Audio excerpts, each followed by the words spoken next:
Hello, beautiful soul family. Rebecca here, your vibe mentor, bringing you another video on how to raise your vibration so you can live your best life.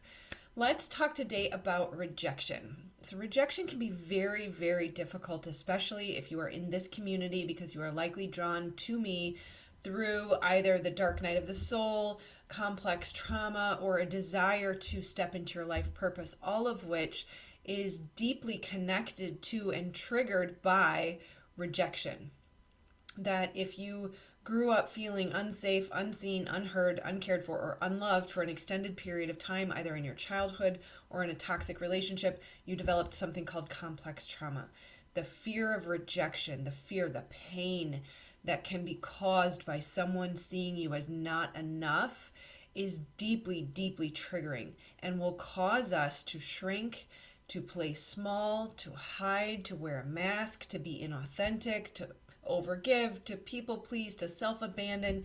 There's so many to develop coping mechanisms, addictions. There's so many results of this trigger that are deeply, deeply damaging to usually what are very beautiful people in this community. And it's very interesting that I find that and I've tried to shy away from, light workers or spiritual people, although that's my, original core family group you likely are a part of. But I want to kind of broaden that to just good-hearted people. That I find that really good-hearted people are the ones who are addicted. Really good-hearted people are the ones who experienced difficult traumas. Really good-hearted people are the ones who are experiencing major depression or a dark night of the soul. And so it in that theme, I guess you would say, these kind, good-hearted people were already very soft and sensitive and open and warm and loving, and they were met with a very difficult, harsh world that created this program of you're not enough in their limbic brain. So we can know in our prefrontal cortex that rejection's really not a big deal, that there's, plenty of fish in the sea, or however you want to look at it, or however it relates to whatever situation you're in. But the prefrontal cortex is hijacked every single time by the limbic brain when a trauma trigger is triggered.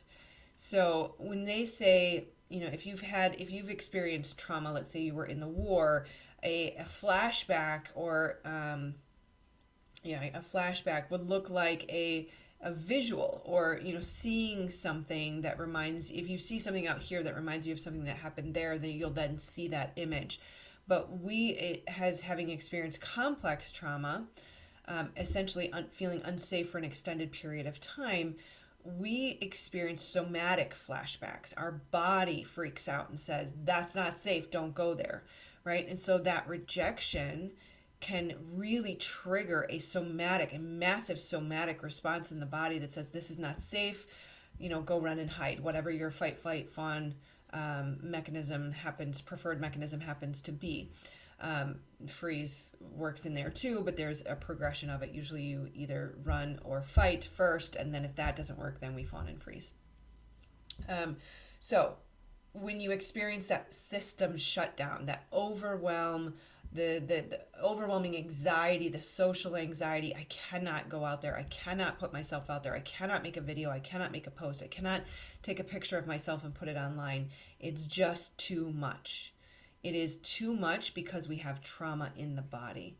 And so there has to be a somatic healing. So I do brain spotting. This is how I work with clients to heal the trauma and get this up and out of the body. But essentially, those trauma responses, those triggers, act like a glass ceiling that will keep you from moving into your purpose. Or have you ever noticed you set a goal for yourself, and this goal will lead you towards your dream, and it sounds amazing and awesome, and everything in you wants to go for it, but then the self-sabotage kicks in. Something in you just will not let this thing happen.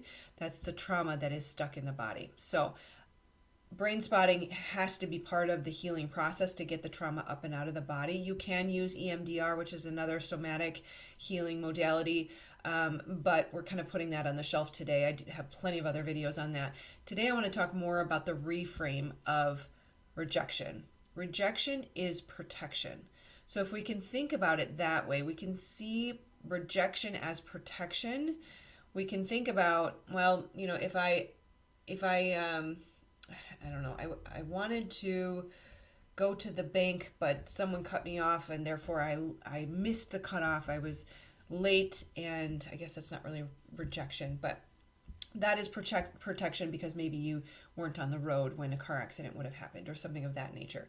Let's put it in the dating realm, right? If you're rejected by someone that you find of interest, that you would really love to have a relationship with, but they either were not interested initially or they, you know, left very quickly, your heart was broken somehow, that relationship was not for you, right? And that doesn't always make us feel better. But if you think about the fact that you were protected, that maybe you didn't end up in that really toxic narcissistic relationship that would have damaged you even more and caused adrenal fatigue and additional healing needs, right? So we can look at, you know, if you apply to a college program and they say no, and you come back and you say, well, I really, really love this thing. I want to go about it maybe this other different way. Then maybe you avoided a professor who would have had it out for you, or maybe you were redirected to the right path so that you're, you know, in the right program with the right professors, or however that works. So you can kind of see what I'm getting at. So part of the healing is the somatic healing. We've got to get the trauma out of the body, but part of it is the reframe and how we think and how we talk to ourselves, the stories we tell ourselves.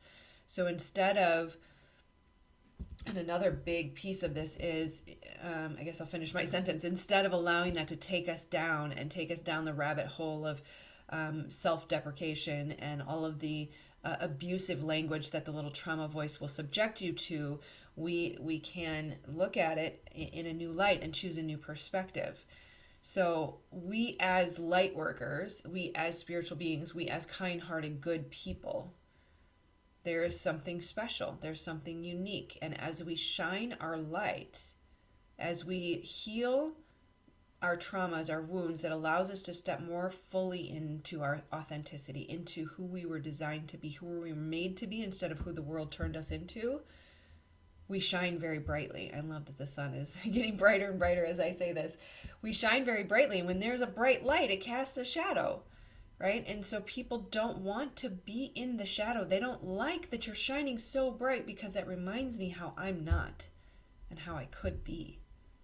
And so those triggered responses, those rejections, that says more about them than it does about you. It is a protection. They're not for you because they are not going to take care of you. They're not going to treat you well. That thing is not for you because it won't be good to you. So let's reframe and start to notice the trauma brain, the trauma voice. I like to, you know, imagine this little bug that sits on my shoulder that I can kind of just flick off, right? When they start talking smack and telling you how you should feel bad because you didn't make that to happen and you want to just crawl in a hole and die. Notice those voices, start to separate them. Know that it is psychologically proven that we have different parts of us, right? So even the different organs have neurochemistry. They have receivers that tell us they are allowed to think independently. So there are different parts of you. Even if you look at, and I'm not sure if I've done a video on this or not. I know it's part of my course, but if you look at the archetypes, right? There's a warrior in you, and there's a queen in you, and there's a lover in you, and there's an artist in you. Start to separate the trauma voice from the authentic voice, and start to cultivate the voice of compassion, the loving mother who would take care of you the way a perfect parent would. And start to tell yourself better stories around situations where rejection may occur. Okay, I'll keep this one short because I've repeated a lot of things that I talk about a lot, but it's very, very important because rejection can be such a huge trigger that keeps people with big purposes from stepping into their gifts and their talents and their strengths. And the world needs that special gift that only you can offer. Okay, all right, I love you guys. I will leave you with that. Please do like, subscribe, and share. Make sure you just leave a little emoji comment. That would be super helpful. Otherwise, click this button to subscribe and get notified of the next videos. Otherwise, this one is chosen just for you. All right, take care, my friends. Namaste. I love you.